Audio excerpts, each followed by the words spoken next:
الله نحمده ونستعينه ونستغفره ونؤمن به ونتوكل عليه ونعوذ بالله من شرور أنفسنا ومن سيئات أعمالنا من يهده الله فلا مضل له ومن يضلل فلا هادي له ونشهد أن لا إله إلا الله وحده لا شريك له ونشهد أن سيدنا ومولانا محمدا عبده ورسوله أرسله إلى كافة للناس بشيرا ونذيرا وداعيا إلى الله بإذنه وسراجا منيرا أما بعد فأعوذ بالله من الشيطان الرجيم بسم الله الرحمن الرحيم قل لن يصيبنا إلا ما كتب الله لنا ومولانا وعلى الله فليتوكل المؤمنون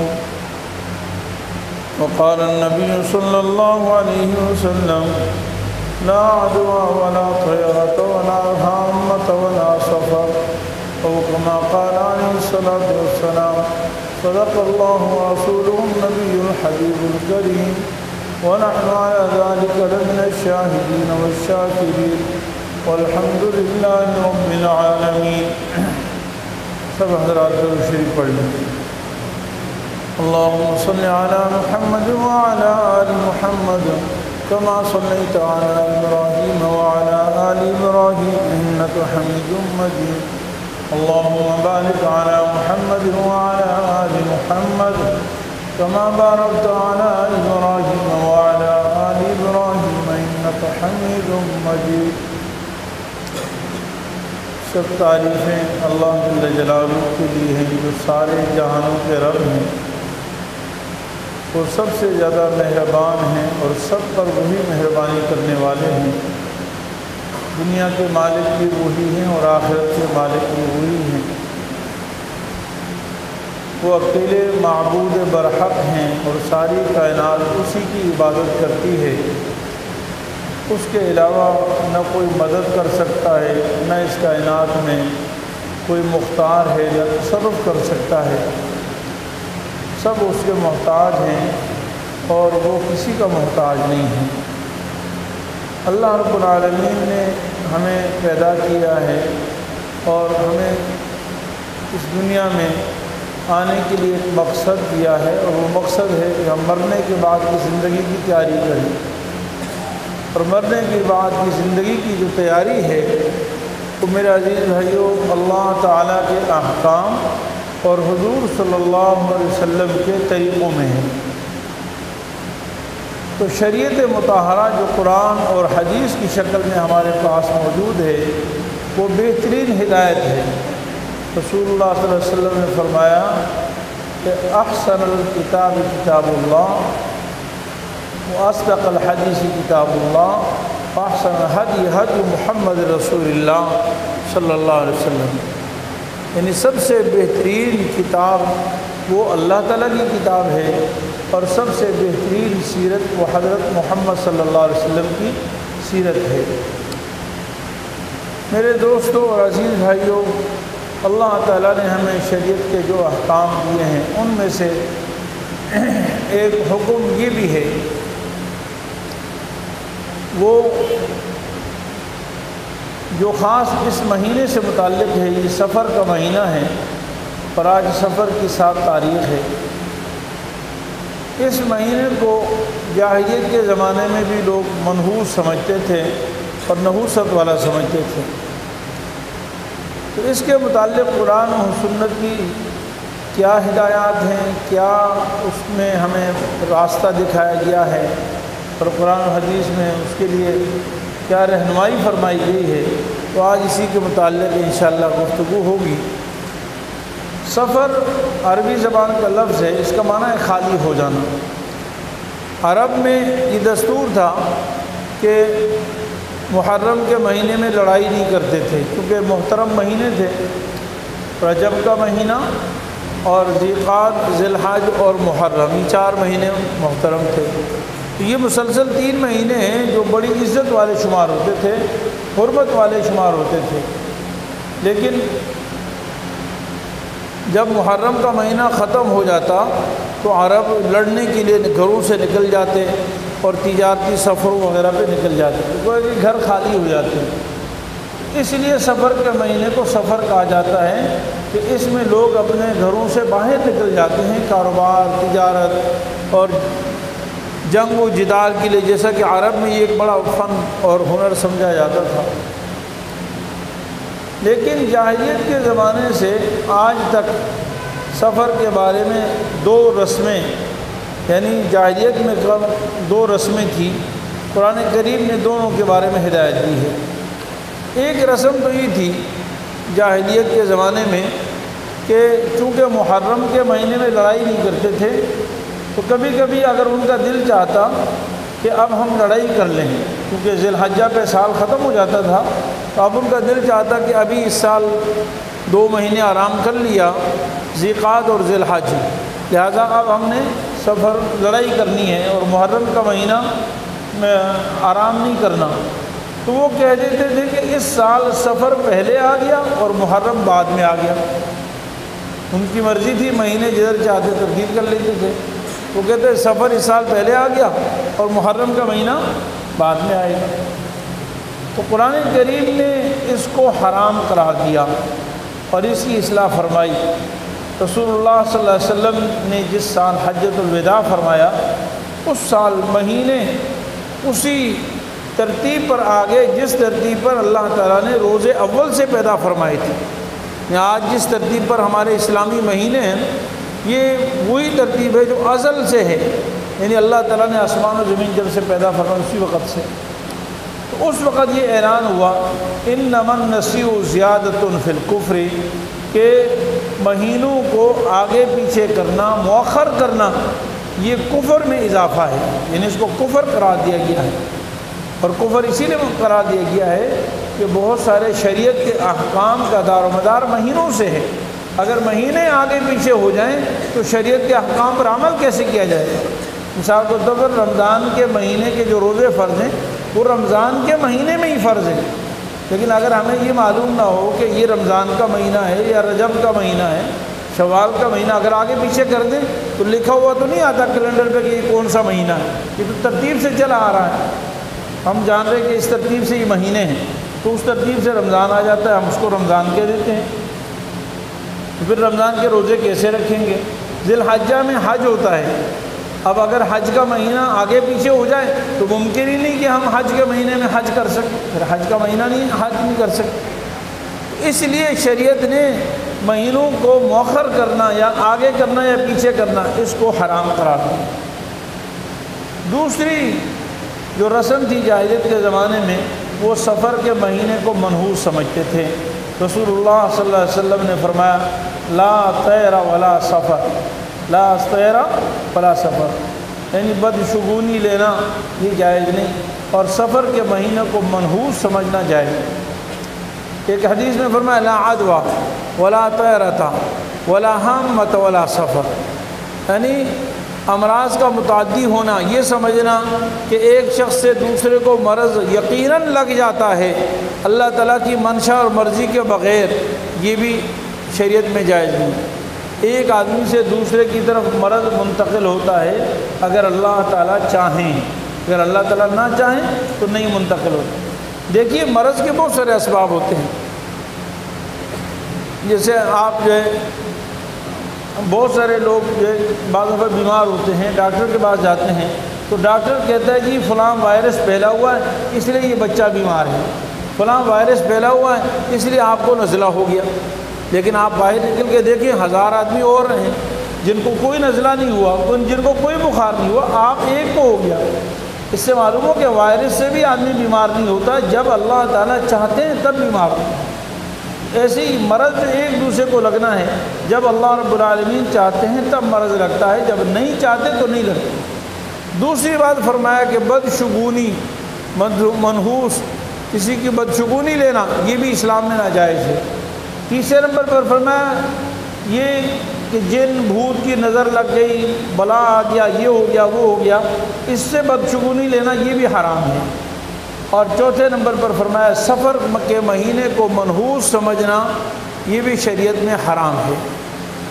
تو میرے عزیز بھائیوں، جاہلیت کے دور میں تو اس کو منحوس سمجھا جاتا تھا، لیکن آج 1400 سال بھی گزر چکے ہیں، 1450 سال گزر گئے، آج بھی مسلمانوں میں سفر کے مہینے کو بے برکتہ سمجھا جاتا ہے، منحوس سمجھا جاتا ہے، اور اس میں خوف طاری ہوتا ہے، خوشی کے کام نہیں کرتے ہیں، شادی بیاہ نہیں کرتے، لوگ سمجھتے ہیں کہ یہ منحوس ہے، حالانکہ قرآن و سنت کی واضح ہدایات ہے، شریعت میں کسی مہینے کو منحوس سمجھنا وغیرہ جائز نہیں ہے۔ اب شریعت کی روشنی میں ہم دیکھیں، سب سے پہلی خرابی دیکھیے، بدشگونی لینا، یہ تو کافروں کا شیوا ہے، مسلمان کا شیوا نہیں ہے۔ قرآن کریم میں وَإِن تُصِبْهُمْ سَيِّئَةٌ يَطَّيَّرُوا بِمُوسَىٰ وَمَن مَّعَهُ، جب کافروں کو مصیبت پہنچتی تھی تو وہ موسیٰ اور موسیٰ علیہ السلام کے ساتھیوں سے بدشگونی لیتے تھے، برا فال لیتے تھے۔ سورہ یاسین میں آپ نے پڑھا قَالُوا إِنَّا تَطَّيَّرْنَا بِكُمْ لَئِن لَّمْ تَنتَهُوا لَنَرْجُمَنَّكُمْ وَلَيَمَسَّنَّكُم مِّنَّا عَذَابٌ أَلِيمٌ۔ کفار یہ کہا کرتے تھے انبیاء علیہ السلام سے کہ بے شک ہم تم سے بدشگونی لیتے ہیں، بدفعلی لیتے ہیں، اور اگر تم نہ ہوتے تو تنتہو لنا، اگر تم باز نہ آئے تو ہم تمہیں پتھر ماریں گے اور تمہیں دردناک عذاب تمہیں پہنچائیں گے۔ تو اس طرح قرآن کریم میں کئی جگہ یہ ذکر ہے، قالوا اطیرنا بک وبمن معک، ایک جگہ فرمایا کہ ہم آپ کے ساتھ اور جو آپ کے ساتھ ہیں ان سے بدشگونی لیتے ہیں، تمہاری نحوست ہم پر پڑ گئی ہے۔ تو قرآن کریم میں بدشگونی لینے کا جہاں بھی ذکر ہے وہ کافروں کا عمل بیان کیا گیا ہے، کافروں کا شیوا بیان کیا گیا ہے، جبکہ مسلمان کا شیوا یہ نہیں ہے۔ تو اس لیے بدشگونی لینا حرام ہے، وہ شرعاً جائز نہیں ہے، بدشگونی لینا شرعاً جائز نہیں ہے۔ آج ہم میں یہ مشہور ہے کہ ہم یہ سمجھتے ہیں بہت ساری چیزوں سے، جی کالی بلی دیکھ لی، جی آج تو یہ سفر منحوس رہے گا یا مقصد پورا نہیں ہوگا، اور یا جو ہے آج صبح پہلا گاہک اگر ادھار مانگ لیا تو کہتے آج تو پورا دن خراب ہو گیا، کیونکہ پہلا گاہک ایسا آ گیا، یا کسی نے کم کروا دیا تو کہتے آج تو جتنے آئیں گے ہر ایک کم ہی کروائیں گے۔ تو مانن اس طرح کی مختلف یعنی لوگوں کے اندر بدشگونیاں لینے کا رواج ہے جو شرعاً جائز نہیں ہے۔ دیکھیے نبی کریم صلی اللہ علیہ وسلم، اللہ رب العالمین نے سب سے پہلے تو قرآن کریم میں یہ فرمایا ہے کہ دیکھو اس کائنات میں جو کچھ ہوتا ہے وہ سب تقدیر سے ہوتا ہے، یہ اتفاقاً نہیں ہوتا کہ آپ گھر سے نکلے، باہر دیکھا کالی بلی نظر آ گئی تو بس ناکام ہو گئے، اور اگر پہلا گاہک ایسا آ گیا تو آپ کی دکان آج نہیں چلی۔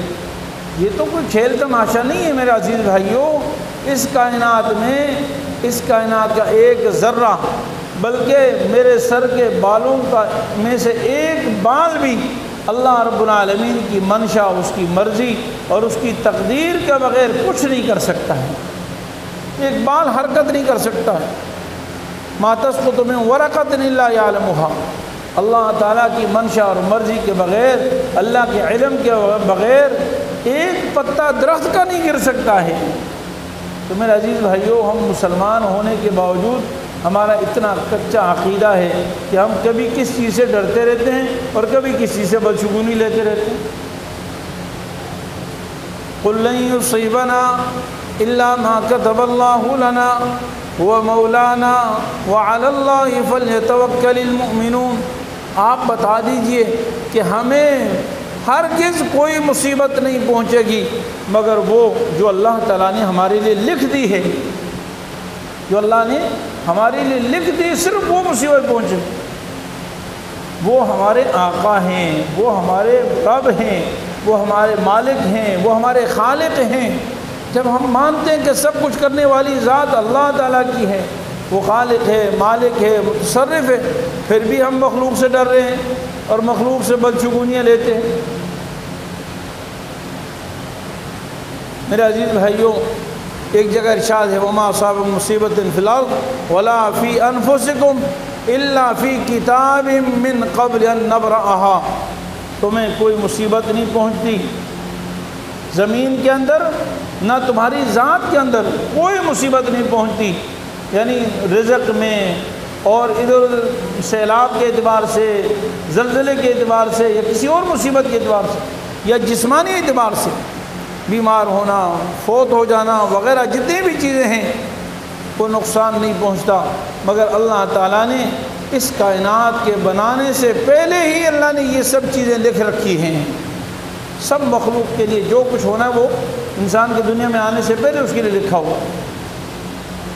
دوسری بات میرے عزیز بھائیو یہ ہے کہ اصل بدشگونی تو ہمارے اعمال ہیں، اصل تو بدشگونی کی چیز یعنی بری چیز جس کی وجہ سے ہم پر مصائب اور پریشانی آتی ہے وہ ہمارے اعمال کی وجہ سے۔ فرمایا وما اصابکم من مصیبت فبما کسبت ایدیکم ویعفو عن کثیر، ارے تم پر مصیبت کالی بلی سے نہیں آئی، تم پر مصیبت سفر کے مہینے سے نہیں آئی، تم پر مصیبت جو آئی ہے تمہارے کرتوتوں کی وجہ سے آئی ہے، اپنے اعمال بد کی وجہ سے آئی ہے۔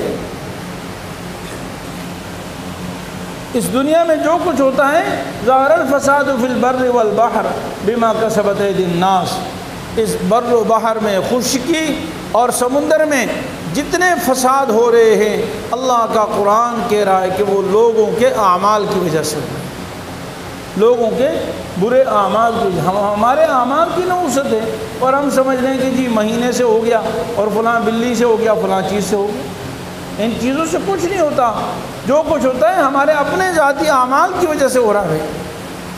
اور آج یہی مسلمانوں کی سب سے بڑی کوتاہی یہی ہے کہ مسلمان کی نظر اپنے اعمال پر نہیں، بس کبھی جادو پہ ہے، کبھی نظر پہ ہے، نظر لگ گئی، جادو لگ گیا، کسی نے مجھ پہ بندش کروا دی، فلاں کروا دی، اور لاکھوں جادوگروں اور کاہنوں اور نجومیوں کی دھاڑی لگ گئی، ہم بیوقوف بن کے در در پہ گھومتے۔ ابھی ایک واقعہ میرے ساتھ 2 دن پہلے کی بات ہے کہ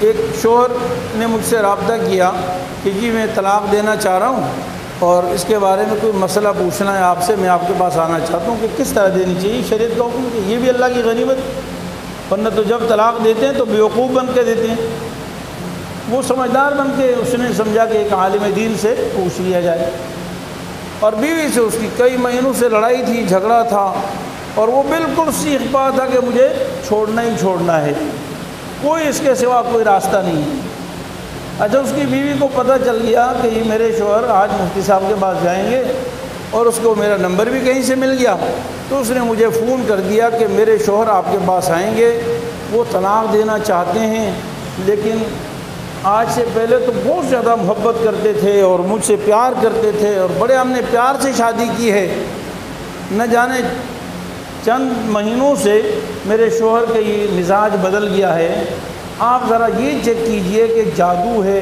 کسی نے بندش کروا دی ہے کہ وہ، اور اس کی فلاں والدہ کا یہ عمل ہے، والدہ یہ کرتی ہیں، فلاں یہ کرتی ہیں، تو ذرا مہربانی کر کے یہ چیک کر لیجئے۔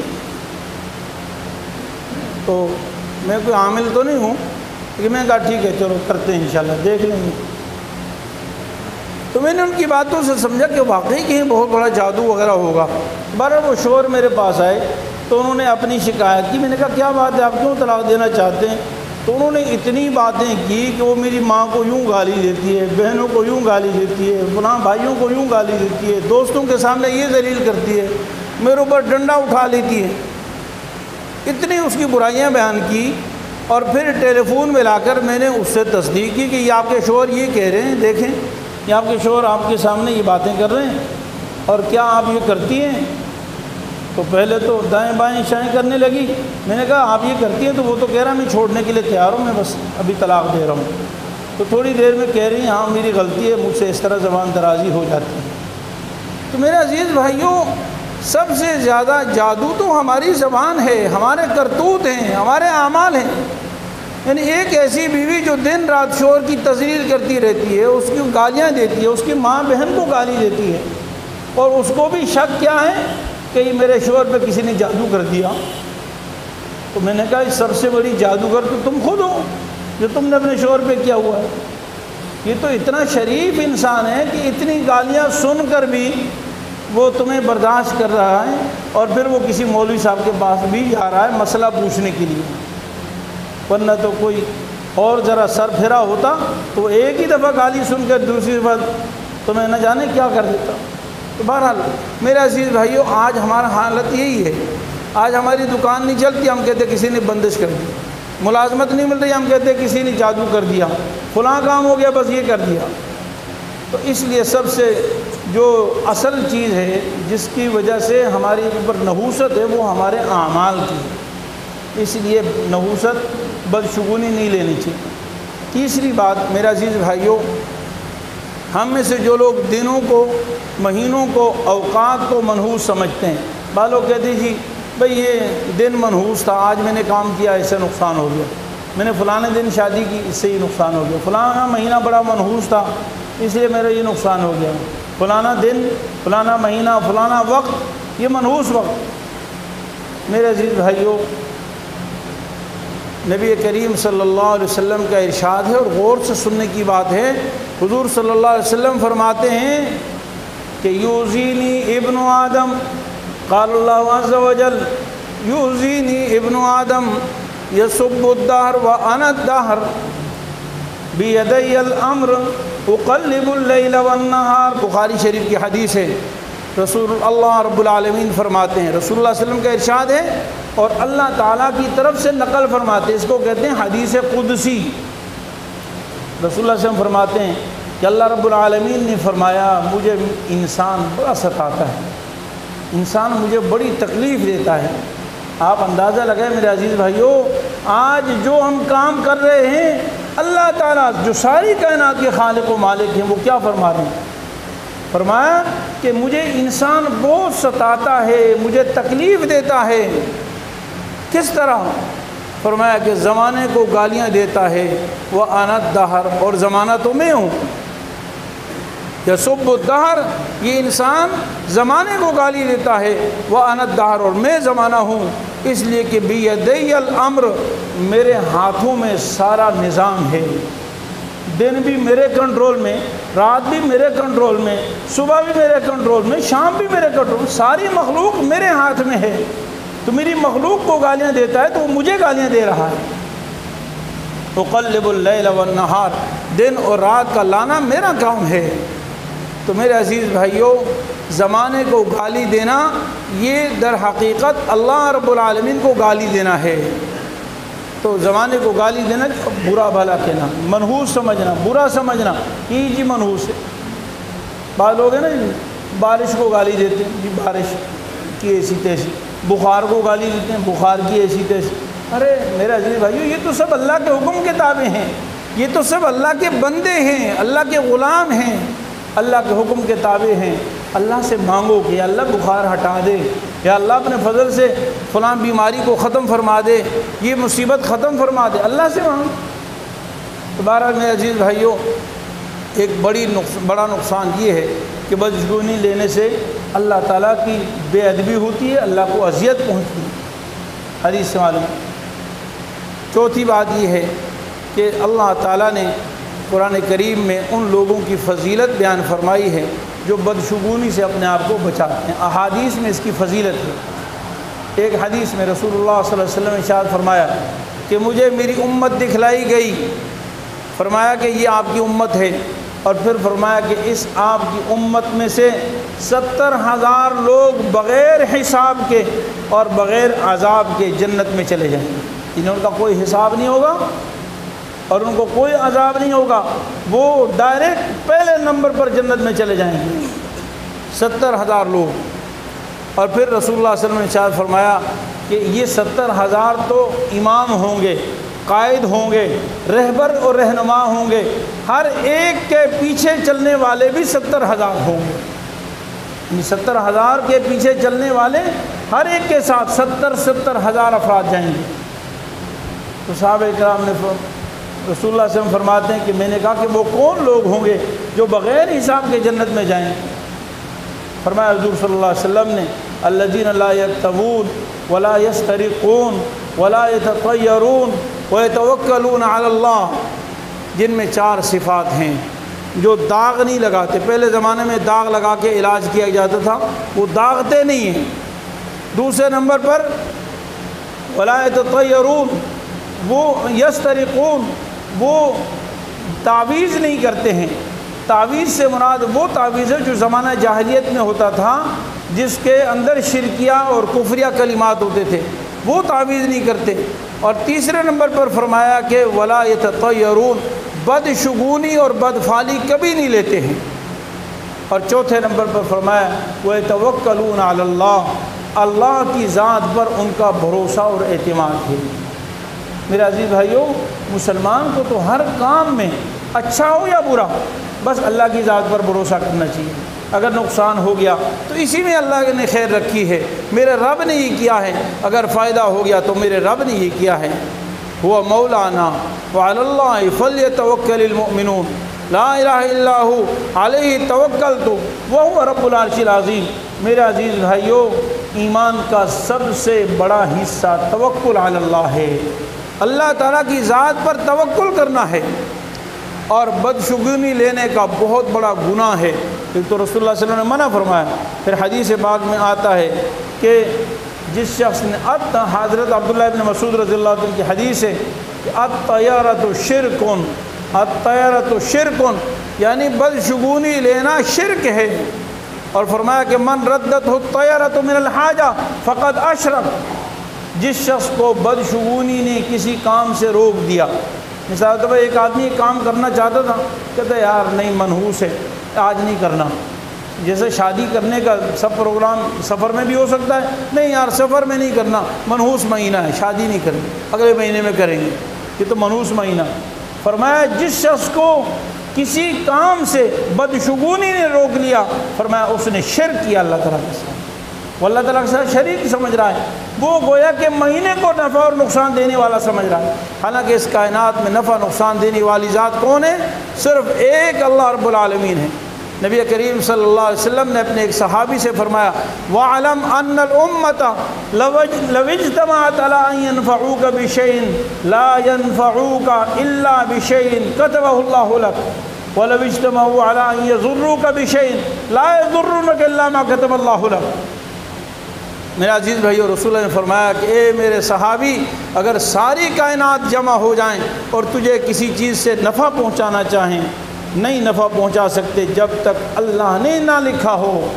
اور ساری مخلوق مل جائیں اور تمہیں نقصان پہنچانا چاہیں تو فرمایا نقصان نہیں پہنچا سکتے مگر صرف وہی جو اللہ رب العالمین نے لکھا ہے. تو میرے عزیز بھائیو، نفع نقصان اللہ کے ہاتھ میں. اللہ کی مخلوق نہ نفع دے سکتی ہے نہ نقصان دے سکتی ہے، اس لیے ہمیں ان چیزوں سے نہیں ڈرنا چاہیے. آخری بات میں عرض کرتا ہوں، حدیث میں اس کا علاج کیا ہے. دیکھیے، ایک صحابی رسول نے رسول اللہ صلی اللہ علیہ وسلم سے ارشاد فرمایا، کیا رسول اللہ کنا نفعل فی الجاہلیت، ہم جاہلیت کے زمانے میں کچھ کام کیا کرتے تھے. فرمایا سب سے پہلے کنا ناتی الکہان، ہم جادوگروں، کاہنوں، نجومیوں کے پاس جایا کرتے تھے اور ان سے غیب کی باتیں پوچھتے تھے. فرمایا فلا تأتوا، بس اب نہیں جاؤ، آج کے بعد جانا بند. کوئی نجومی کسی کے پاس جانا، کوئی غیب کی خبریں. آج کل اس بیماری میں بہت لوگ مبتلا ہیں جی، اپنی قسمت معلوم کرتے ہیں، ستارے معلوم کرتے ہیں، نہ جانے کیا سے کیا معلوم کرتے ہیں. فرمایا آج کے بعد نہیں جاؤ. اور رسول اللہ صلی اللہ علیہ وسلم، صحابی رسول نے فرمایا کیا رسول اللہ ہم جو ہے بدفعلی لیتے ہیں، ہم بدفعلی لیتے ہیں. تو رسول اللہ صلی اللہ علیہ وسلم نے فرمایا ہاں، بعض لوگوں کے دلوں میں اس طرح کے وسوسے آتے ہیں، تو اس کا علاج یہ ہے کہ فلا یصدنکم عن شیء، کہ جب تمہارے دل میں کوئی چیز بدفعلی کا خیال بھی آئے نا، تصور آئے کہ جی یہ منحوس ہے، بس فوراً وہ کام کرو، اس کام کو کر ڈالو، دکھاؤ کہ تمہارا اللہ پر ایمان ہے، بدفعلی پر ایمان نہیں ہے، بدشگونی پر ایمان نہیں ہے. بلکہ جس کام کے دل میں کے بارے میں تمہارے دل میں خیال آئے کہ جی یہ کام ابھی نہیں کرتا، بدشگونی آ رہی ہے، بدفعلی ہے، پھر رسول اللہ صلی اللہ علیہ وسلم نے فرمایا کہ فوراً وہ کام کر ڈالو تاکہ تمہارے دل سے یہ بیماری ختم ہو جائے. تو بہرحال میرے عزیز بھائیوں، ہمیں اللہ تعالیٰ کی ذات پر ہمیشہ بھروسہ کرنا چاہیے اور اپنے اعمال کی اصلاح کی فکر کرنی چاہیے اور بدشگونی، بدفعلی اور اس طرح کی چیزوں سے اپنے آپ کو دور رکھنا چاہیے۔ اللہ تعالیٰ اپنے فضل سے عمل کی توفیق عطا فرمائے۔ وآخر دعوانا ان الحمد للہ رب العالمین۔